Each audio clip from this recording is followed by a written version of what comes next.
became, emphatically, the bloody arena in which most of the battles for the mastery of the colonies were contested. Forts were erected at the different points that commanded the facilities of the route,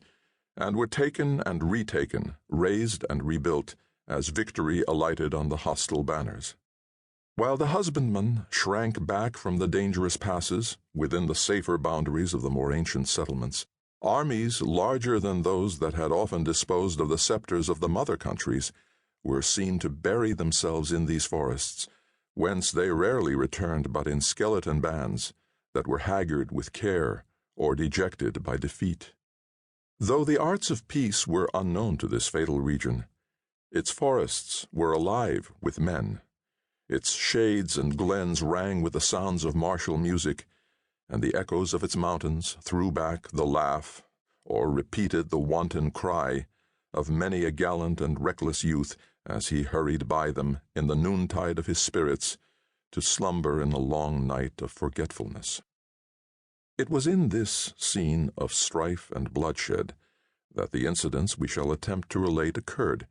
during the third year of the war which England and France last waged for the possession of a country that neither was destined to retain. The imbecility of her military leaders abroad and the fatal want of energy in her councils at home had lowered the character of Great Britain from the proud elevation on which it had been placed by the talents and enterprise of her former warriors and statesmen. No longer dreaded by her enemies, her servants were fast losing the confidence of self-respect. In this mortifying abasement, the colonists, though innocent of her imbecility and too humble to be the agents of her blunders, were but the natural participators. They had recently seen a chosen army from that country, which, reverencing as a mother, they had blindly believed invincible, an army led by a chief who had been selected from a crowd of trained warriors for his rare military endowments, disgracefully routed by a handful of French and Indians, and only saved from annihilation by the coolness and spirit of a Virginian boy, whose riper fame has since diffused itself with the steady influence of moral truth to the uttermost confines of Christendom. A wide frontier had been laid naked by this unexpected disaster, and more substantial evils were preceded by 1,000 fanciful and imaginary dangers. The alarmed colonists believed that the yells of the savages mingled with every fitful gust of wind that issued from the interminable forests of the West. The terrific character of their merciless enemies increased immeasurably the natural horrors of warfare. Numberless recent massacres were still vivid in their recollections,